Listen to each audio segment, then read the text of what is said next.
Hey guys, today I'm going to talk about my first Vipassana experience, why I did Vipassana, and what really changed in me.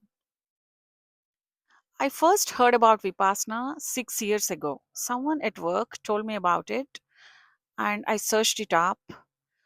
I couldn't even sit 10 minutes silent in a meditation class, so I never thought meditation is my thing. But I like the way they mentioned about giving away phones, being silent, staying away from family for 10 days. I wanted to try it like an adventure, like a digital detox. So that's my first thought. I never tried it for any major reasons except for, try it like an adventure, just like you jump out of the aeroplanes. You want to do all those crazy things. So I am actually very attracted to some of the adventures. So that's how I thought like I'll try it. And ever since then, uh, pandemic hit, and a couple of years I couldn't get a slot. So finally 3 years ago I did my first course. Ever since then I did couple of courses sitting and serving. It's been 5 courses. I just couldn't stop myself after my first course,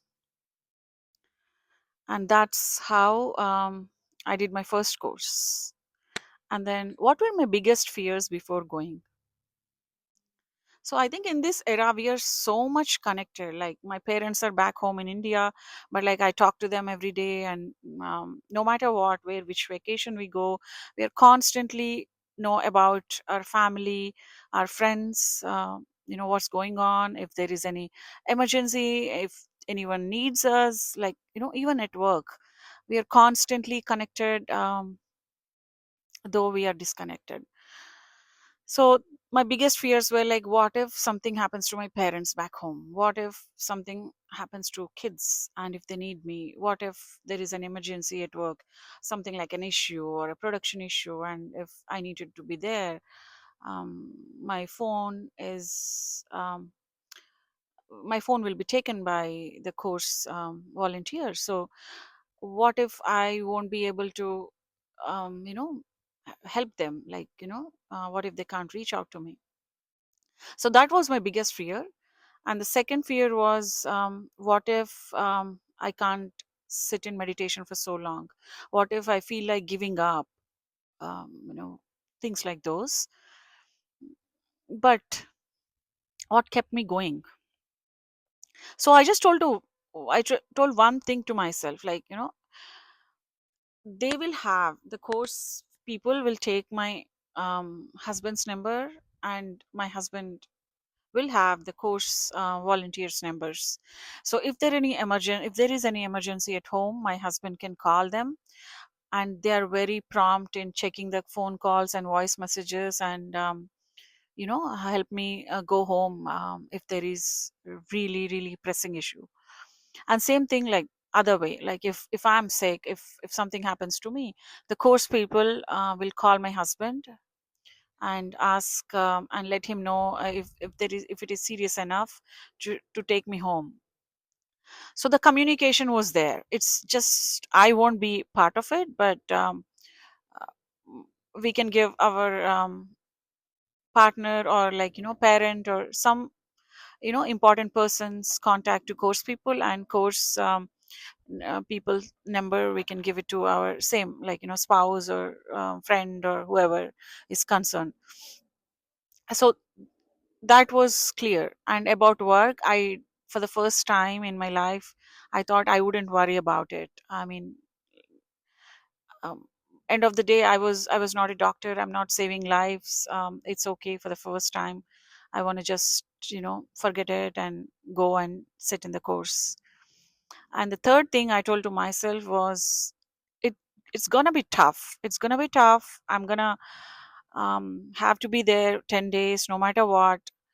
And even if I couldn't meditate properly, even if I couldn't sleep properly, no matter what happens, I'm not giving up in between the course.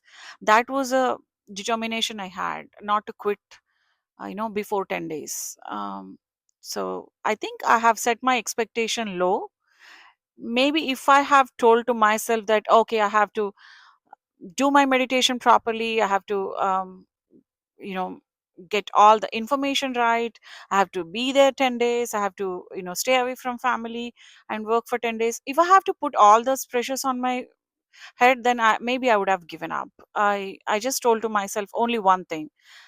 Not, I'm just like, not give up. For that 10 days was the only thing I told to myself, and that kept me going.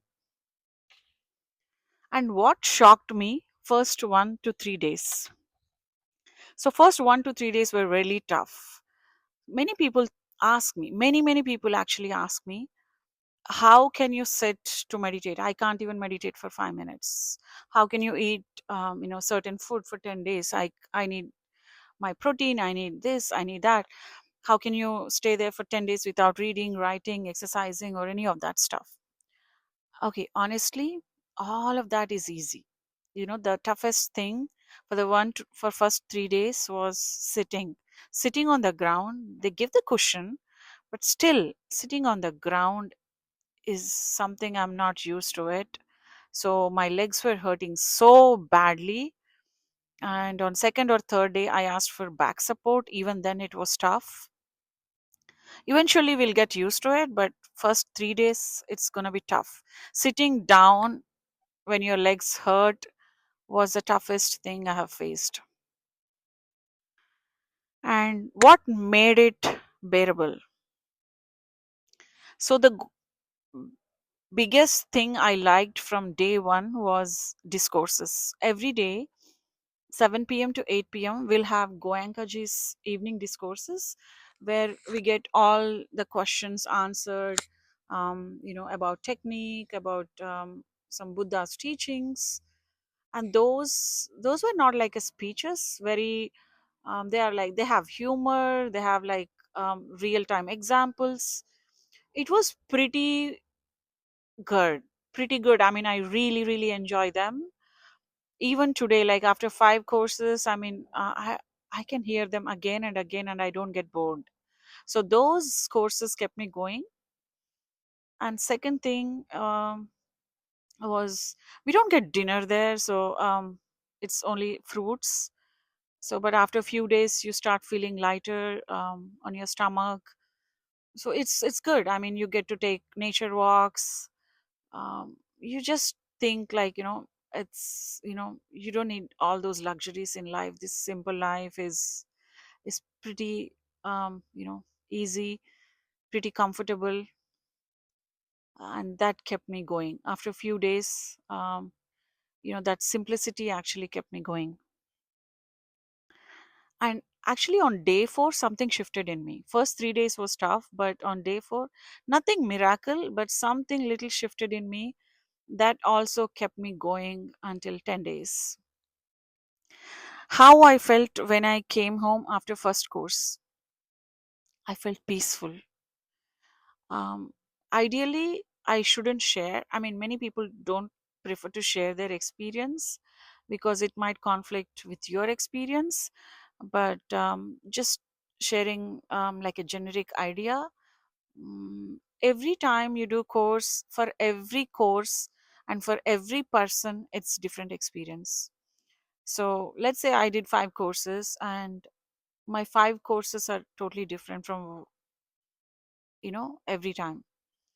Sometimes I feel peaceful, sometimes I feel tired and exhausted, um, and sometimes I feel nothing. So I think it's okay. I mean, everyone have their own share of, like, experiences, traumas, and all those. I think that's why your experience also differs.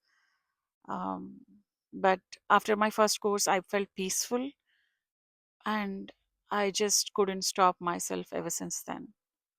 Thank you for watching, and stay tuned for more videos.